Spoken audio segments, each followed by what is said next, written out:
suna dai cikin wani irin ƙasƙanci su wannan Falastinawa da suke zaune a wannan lokaci. To wataƙila in aka da wannan shimfiɗar da muka yi mutum zai gane takurar da suka shiga na tarihi, uƙubar da aka wa kakanninsu, aka wa iyayensu, ake kan musu, kuma dukkan wannan ɓangarorin da na yi magana guda huɗu, kana zaune a gidanka yau abin nan su Yahudawan ko Isra'ila tana iya zuwa a zo da takardu, wani Bature ya zo da takardu ya ce ai wannan gidan takardun nan nashi ne, a zo a tashe ka a rushe gidanka a ba Bayahudi gashi gidanka ne kuma ka koma ka zama ɗan gudun hijira a ƙasarka. Wannan yana faruwa har yau. To idan mai kallo da sauraro ya gane wannan fitinar sai ya gane abin da yasa suke wannan hare-hare.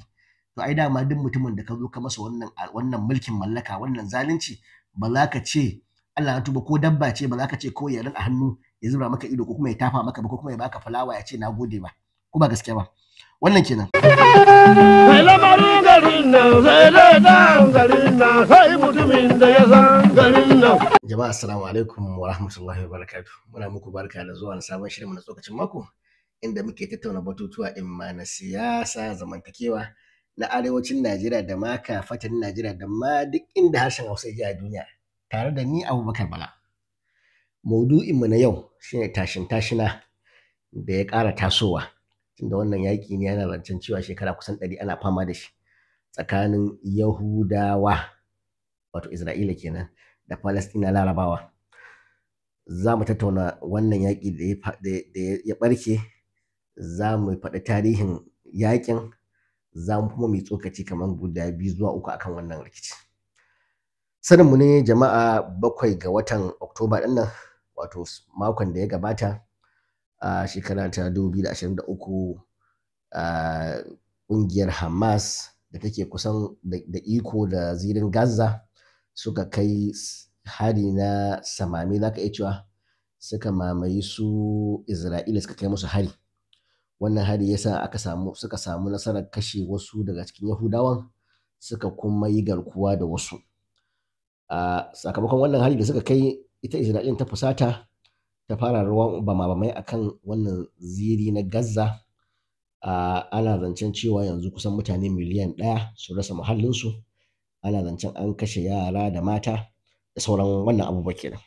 To shikenan, mutane da yawa suna ta cece-kuce akan wannan rikici, wasu su ce ai wa'annan ne da gaskiya, wasu su ce ai wa'annan ne suka tsokano wannan da sauransu. To amma baka sanin wannan rikici sai ka san tushensa. Wannan rikici da ake fama da shi na su Yahudawa da Falastinawa, rikici ne ina ga wanda ya fi kusan kowanne tsayi a wannan ƙarni na 21. Rikici ne ana zancen cewa an shekara kusan 100 ana fama da shi. To shi wannan yanki da ake cewa Palestine a da, yanki ne wanda yake da girma, wanda ake cewa kamar jihar Sokoto. Yanki ne wanda kafin yaƙin duniya na farko, wato kafin kamar 1917 ko 1920, yake ƙarƙashin daular Usmaniya wacce da take da headquarter a Istanbul, ko ba haka ba. Mun san cewa daula ce wacce ta zama musulmar daula, kusan ƙasashen Larabawa da gabashin abin nan arewacin Afirka wato North Africa suke ƙarƙashin su. Wannan kenan. Sun shekara kusan 400 suna gudanar da wannan waje na shi Palestine ɗin. A wannan waje kashi 90 a wancan lokaci na mutanen wajen Larabawa ne. To saninmu ne cewa bayan yaƙin duniya na farko, an zuga Larabawa sun yi wa daular Usmaniya na wancan lokaci bore, ya zamanto cewa an karya wannan daula. Da aka karya wannan daula, sai ya zamanto cewa wannan yanki na Palestine ya dawo hannun Turawan Ingila da ake cewa British Mandate. Su kuma Turawa dama tuntuni tun 1917 sun wa Yahudawa alƙawari cewa za su samar musu da ƙasa tasu ta kansu. Da su da philosophers ɗinsu dama ai kamar yadda muka sani, su Yahudawa suna fama da ƙyamarsu da ake yi a ƙasashen Turai. Ƙyamarsu wanda ya samo asalin da cewa tun zarginsu da ake cewa na cewa su suka kashe Annabi Isa, ya zama ana ƙyamatar su a Turai. To ya suka ga cewa ai ba abin da ya dace su yi sai dai su kafa ƙasarsu. To hakan kuma aka yi. Su wannan Turawan Ingila bayan wannan yanki ya dawo wajensu, suka tabbatar da cewa za su yankanwa Yahudawa wani ɓangare na wannan Palestine ya zama nasu ne. Kamar yadda muka ce hakan kuma aka yi, aka yanki wani ɓangare, ya zamanto cewa kusan Falasɗinawa kusan 250,000 sun rasa muhallinsu, aka yanka aka ce dole Yahudawa za a ba wannan waje. Su kuma suka yi ta campaign suka yi ta kiran 'yan uwansu Yahudawa daga ko'ina a duniya, daga Germany da sauransu su zo. To abin kuma sai ya ƙara yin ƙamari, saninmu ne cewa bayan yaƙin duniya na biyu 1940 ko 30 da wasu 1935 zuwa har da 40, mun san abin da ya samu su Yahudawan a Nazi Germany, ya zamanto cewa Hitler ya same su kusan ana zargin ya kashe kusan miliyan 6 daga cikin Yahudawa. To sai wannan abin ya ƙara musu ƙaimi na cewa ya kamata gaba ɗaya su yi rubdugo su dawo wannan ƙasa ta Palestine su kafa ƙasa tasu ta kansu. Wannan kenan. Suka zo suka kafa sojojinsu, su Yahudawan kenan. Suka yi amfani da ƙarfi suka riƙa rushe gidajen Falasɗinawan Larabawa, suna korarsu. Wasu kana ji kana gani ga gidanku nan za a rushe, a ba Bayahude gidanka abin nan, kai kuma ka zama ɗan gudun hijira. Wasu suka gudu suka tafi Jordan, wasu suka bazu a duniya, wasu kuma suka zauna a nan Falastin ɗin. Wannan kenan, wannan gajeren tarihi kenan. An ta yaƙunƙuna daga baya tsakanin su Larabawa da Falasɗinawa da sauransu, wanda shi da tsokaci ba shi da wannan damar da zai iya gabatar da wannan tarihin, sai dai mai son cikakken tarihin zai iya duba Google ya ga cikakken tarihi. To amma wannan ɗan shimfiɗa kenan na wannan rikici, na cewa mu ga cewa mutane ne wanda suke zaune a garinsu, wasu suka zo Turawa, Yahudawa suka musu ƙarfa suka ƙwace musu gidaje, suka rushe musu gidaje, suka kashe musu kakanninsu da iyayensu, suka ƙwace kusan garin. Yanzu gaba ɗaya Palestine ɗin kusan waje biyu ne za ka iya cewa yake hannun Falasɗinawa, kuma ba ma hannunsu ba ne, kusan ƙwarya-ƙwarya ne suna riƙe da shi, amma gaba ɗaya dai iko da wajen gaba ɗaya yana hannun Isra'ila. Wannan waje su ne kamar za ka ce West Bank da zirin Gaza ɗin. Wannan kenan. To yanzu akwai da ce wasu da yawa bayan wannan abin ya faru da yawa sun bazu a duniya, sun watse, wasu sun koma ƙasashen Turai, su Falasɗinawan kenan, wasu sun tafi ƙasashen Larabawa na Jordan da sauransu. To amma wasu Falasɗinawan duk da haka sun zauna a wannan yanki.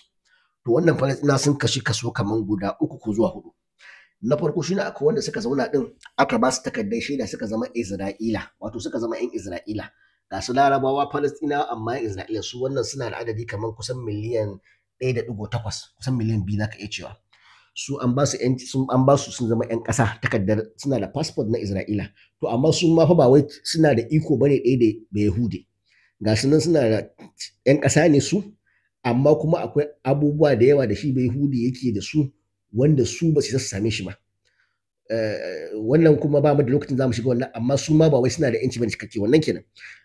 Mutane kuma na biyu su ne wanda aka ba su residence, wato an yarda su zauna, amma ba a ba su 'yanci su zama 'yan ƙasa ba. Wato ko an yarda su zauna, mutane da suke da wajen East Jerusalem an ba su wannan damar su zauna, amma ba 'yan ƙasa ba ne. Gashi nan fa garinka ne, ƙasarka ce, kakanka a nan aka haife shi, amma wani ya zo ya ce maka wai kai ba ɗan ƙasa ba ne, an baka shaidar zama. Akwai wanda kuma suke cikin bala'i, suke cikin musiba, wanda suke cikin West Bank, wannan su a kewaye suke ma da bango. Fita sai an yarda sai Isra'ila ta yarda su fita. Shiga in za a shiga musu ma, ko kuma su za su shiga, sai Isra'ila ta yarda, an musu ƙawanya. Sai kuma wanda suke cikin musiba su ne 'yan zirin Gaza. Su 'yan zirin Gaza kusan a prison suke. Abinci da ruwa da magani da waye sai Isra'ila ta yarda. Sun toshe musu sararin samaniya, sun toshe musu jirgin sama bai sai sauka na abinci ba ko na waye, ba su isa kuma su shigo da ma abubuwa ba ta ruwa, tunda ai zirin Gaza ka san a bakin teku yake. To wannan kenan, suna cikin wannan bala'i. To ɗaya daga cikin musibar da suke ciki kuma shine an hana su, gashi an rarraba su kamar yadda kace, gashi nan sun kashi kaso 4. Ga su Larabawa ne Falasɗina, amma an kasa su kaso. Yanzu masifar da ake ciki shine kusan awalatayya tsakanin su ma na wahala. Gashi nan tsakanin misali ɗan zirin Gaza da ɗan West Bank, ko da sun yi aure ba su isa su zauna waje ɗaya ba. Kaga zama da masifa, kusan an hana su aure. Kamar wanda aka gaji da nake dan bincike wannan, sai zama cewa idan kuma misali mutum ne ba Falasɗini, ba Larabe, yake da takardar shaida na Isra'ila, ko da ya auri wacce take ko wanda yake West Bank ko zirin Gaza, bai sai ya shigo da shi Isra'ila ya zauna ba dindindin, sai dai a bashi permit ya zo ya zauna wata 6 ya koma. Suna dai cikin wani irin kaskanci su wannan Falasɗinawa da suke zaune a wannan lokaci. To wataƙila in ake da wannan shimfiɗar da muka yi, mutum zai gane takurar da suka shiga na tarihi, uƙubar da aka wa kakanninsu, aka wa iyayensu, ake kan musu. Kuma dukkan wannan ɓangarorin da na yi magana guda huɗu, kana zaune a gidanka yau abin nan su Yahudawan ko Isra'ila tana iya zuwa a zo da takardu, wani Bature ya zo da takardu ya ce ai wannan gidan takardun nan nashi ne, a zo a tashe ka a rushe gidanka a ba Bayahude, gashi gidanka ne kuma ka koma ka zama ɗan gudun hijira a ƙasarka. Wannan yana faruwa har yau. To idan mai kallo da saurare ya gane wannan fitinar, sai ya gane abin da yasa suke wannan hare-hare. To ai dama duk mutumin da ka zo ka masa wannan mulkin mallaka, wannan zalunci, ba za ka ce Allah ya tuba, ko dabba ce ba za ka ce ko ya rinƙa hannu ya zura maka ido ko kuma ya tafa maka ba ko kuma ya baka fulawa ya ce na gode ba, ko ba gaskiya ba. Wannan kenan. To za mu yi tsokaci kamar yadda ka ce guda uku. Na farko shine su Yahudawa nan suna cewa ai tarihi da daɗe, shekara kusan 3000 da suka wuce ko 3500 a gafarce ni, wannan waje dama nasu ne, saboda haka tunda nasu ne sun zo ne kamar su karɓe wajensu, saboda haka ai su Larabawan nan cin galaba suka yi akan kakanninsu, saboda haka sun dawo su karɓi wajensu. To idan haka ne, shin ya halatta misali jajayen indiyoyi da su ne asalin 'yan Amurka, a ce jajayen indiyoyin su zo Amurka su ce shikenan a ba su filayensu saboda ai da nasu ne? Kaga za ka ce wannan ƙidahumanci ne, ko ba haka ba? To idan ma haka ne, idan aka ce to wai idan abu da naka ne kuma kana da ƙarfin ƙwata ka zo ka ƙwata, me yasa yau da Putin na ƙasar Rasha ta yi ƙoƙarin ta kai samame ta ƙwace Ukraine? Ai da Ukraine ai ƙarƙashin Soviet Union take, za ka iya cewa ai da Ukraine ai na Rasha ne. To me yasa yau da shi Putin Rasha ta kai wa Ukraine hari ake cewa zalunci ne? To kaga idan har kai hari da Rasha ta yi akan Ukraine zalunci ne, to wannan mulkin mallaka da wannan ƙwatar waje da aka yi wa wa'annan Falastinawa zalunci ne akan zalunci. Wannan kenan. Abu na gaba kuma shine, idan har cewa da ake yi cewa wannan yaƙi da Ukraine take yi na kare kanta jarumta ne, to kaga idan dai an ce jarumta ne, ya halatta Ukraine ta kare kanta, ta ƙwato wa kanta 'yanci, to dole a yarda su ma Falastinawa suna da dama su kare wa kansu 'yanci, su ƙwato wa kansu 'yanci a inda suke so. Kuma bai kamata a ce musu 'yan ta'adda ba, ko da 'yan Hamas ɗin ne, ba sani cewa ai zalunta su aka yi, suna da dama su rama abin da ake musu, kuma su ƙwato wa kansu 'yanci kamar da suke so ɗin. Wannan kenan. Tsokaci na gaba shine, mutanenmu da yawa mutaila fina-finai da ake kallo da kuma kafafen yaɗa labarai, ana cewa Isra'ila ai wata babbar ƙasa ce, wata gagarumar ƙasa ce wacce tafi ƙarfin kowa a duniya, kowa ya ji tsoronta da sauransu. Da muka zauna a majalisar tsokaci muka duba sai muka ga kusan ba haka bane. Ai abin da ya sa Isra'ila nan ta yi ƙarfi, ta yi ƙarfin mulkin soja da sauransu, shine ai maƙudan kuɗaɗe da kuma goyon baya da take samu daga cikin manyan ƙasashe. Manyan ƙasashe ko da ana zancen Amurka da kuma Faransa da Birtaniya. Kowaye ya samu goyon bayan wannan ƙasashe zai zama abin da ya zama. Ana zancen a yau cewa duk shekara Amurka kaɗai tana ba Isra'ila dala kusan biliyan 4 na taimakon makamai da kuma sirrin yaƙi, wato ake cewa military aid, wato taimakon yaƙi. Ana zancen cewa tun bayan yaƙin duniya na biyu, wato kamar 1945 zuwa yanzu, Amurka ta ba Isra'ila dala biliyan 150. To kaga duk wanda ka bashi wannan kuɗi, ka bashi wannan goyon baya, ai dole ya zama ƙarfin da ya, saboda haka Isra'ila ba wai ƙarfi ne da ita akan zatin kanta ba, ƙarfi ne da ita akan taimakon wa'annan manyan ƙasashen guda biyu, wato Amurka da sauran ƙawayenta. Wannan kenan. Kuma yadda aka san ma wannan shine, ai misali a yau ɗin nan ƙasar Kuwait ta kai wani ƙuduri majalisar koli ta majalisar majalisar koli ta Majalisar Ɗinkin Duniya, take cewa ya kamata a yi wani ƙuduri, su Majalisar Ɗinkin Duniya ta zo ta samu ta kare civilian, wato farar hula da ke zirin Gaza ɗin nan. An ji Hamas ta kai hari, Hamas sojoji ne, saboda haka idan za ku rama, ku zo ku yaƙi Hamas, ba ku kashe mata da yara da wanda ba mayaƙa ba ne, a kare waɗannan mutane. Ta yi wannan, ita Kuwait, ƙasar Kuwait ta yi wannan ƙuduri, amma abin da zai baka mamaki, sauran ƙasashe suka goyi bayan wannan ƙuduri, saboda ai kusan duk mai hankali zai ga ya kamata a kare mata, a kare yara, a kare waɗanda ba mayaƙa ba. To amma abin da zai baka mamaki shine ƙasar Amurka, saboda ita tana da wannan kujerar naƙi ɗin, ita kaɗai ce ta ce ba ta yarda da wannan ƙuduri ba. Sai ya zama cewa an yi watsi da wannan kudiri saboda ai tana da abin da turanci kira veto power, inda za ka san majalisar ɗinkin duniya ma kusan majalisar ɓarke duniya ne, tunda idan an ce demokradiyya ake, ya za a ce wasu ƙasashe 'yan tsiraru Amurka da wani Faransa da Ingila da sauransu a ce wai suna da veto power, idan ƙasashen duniya gaba ɗaya sun yarda da abu amma ita kaɗai bata yarda ba shikenan abu ya zauna, ko kuma in bata yarda ba shikenan ba za a yi ba, idan kuma to kaga wannan ai abu ne wanda zalunci ne na kan zalunci, kuma ya nuna cewa majalisar ɗinkin duniya ba demokradiyya ake ba, mulkin mallaka ne. Wannan kenan. Kana iya cewa to an ɗauko bayani kullum wannan rikici ana cancan cewa kusan shekara 100 ana fama da shi. Shin wai meye maslaha? Masana wannan rikici suna cewa ai maslaha biyu ne. Wasu na cewa ai a zo a yi ƙasa biyu kamar yadda aka yi daɗin a raba ta, a zo nan a ba Falastinawa, nan kuma gefen a ba Yahudawa. Falastinawa da suka yi gudun hijira zuwa wasu ƙasashen duniya a ba su dama su dawo.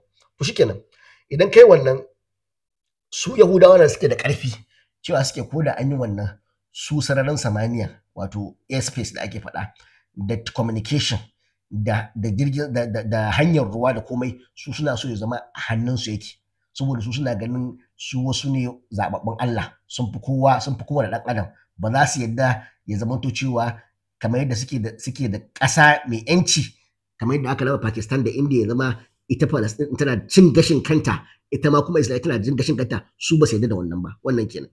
Abu na biyu da ake faɗa shine to me zai hana a zo a yi ƙasa ɗaya, ya zamanto cewa kamar Afirka ta Kudu, South Africa, da aka zo aka karya wannan gwamnati ta zalunci ta turawa 'yan tsiraru da suka rika wa baƙaƙe mulkin mallaka, da aka zo su Mandela suka yi nasara, sai aka zo aka ce to shikenan South Africa ta zama ƙasa ɗaya, da bature da baki matsayinsu ɗaya, a zo a yi zaɓe wanda ya fi yawa ya samu mulki, har mulkin ya koma kan baƙaƙe na South Africa suke mulkar kansu. To kaga wannan maslaha ne mai kyau. To amma Yahudawan kamar yadda nake cewa saboda ƙasaita da kuma goyon baya da suke samu na wannan manyan ƙasashe na Amurka da sauran ƙawayenta, ba lallai su yarda da wannan ƙudurin ba. Su ma na South Africa ɗin ai abin da yasa suka yarda da wannan ƙudurin, banda yaƙin sunkuru da su Nelson Mandela ɗin suka yi na ANC da sauransu, akwai abin da ya taimaka. Wato su lokacin Amurka da Birtaniya sai aka sa wannan gwamnatin ta zalunci ta South Africa, aka sa mata takunkumin kare tattalin arziki, sai zama an matse ta, dole ta saka wa wannan baƙaƙen mutane mara, suka samu suka yi fitsari. Wannan kenan. To su ma wayannan Yahudawan in ba wani takunkumi aka saka musu ba, wato Isra'ila ɗin, suka ji matsa, ba za su ragarwa Falastinawa ba.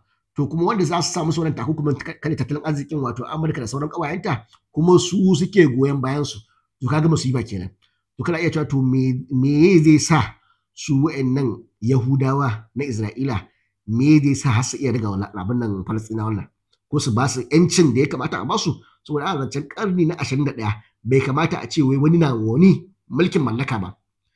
Kusan shirin tsokaci da aka muka zauna a majalisa muka cewa maslaha ɗaya ne, a samu wata ƙasa mai ƙarfi, inda so samu ne ƙasa ta balarabiyar ƙasa, wato ƙasar balarabiya, ko kuma ma in ba a samu ba ƙasa ta musulmi, a ce ita ma mai ƙarfi wacce za ta mara wa Falastinawan baya. Ita ya zamanto cewa idan su Isra'ila ɗin, wato Yahudawa, suka ce wa Falastinawa kule, ita wannan ƙasa za ta ce musu cas. To wannan ba zai samu ba sai Larabawan sun haɗa kansu, a samu wata ƙasa guda ɗaya, a ajiye bambance-bambance na addini, a ɗauki wata ƙasa guda ɗaya a mara mata baya, ta yi ƙarfi na military, wato ƙarfin soja. Kuma yanzu mun sani cewa a zamanin nan ba abin da ya sa kai ƙarfi ka faɗa a ji tsoronka, kamar irin su Rasha ɗin da sunan su Koriya ta Arewa da sauransu, shine ka mallaki makamin nukiliya. A samu wata ƙasa, misali za ka iya cewa a ajiye bambancin sunna da shi'a da sauransu, kamar ƙasar Iran a ce ta mallaki nukiliya.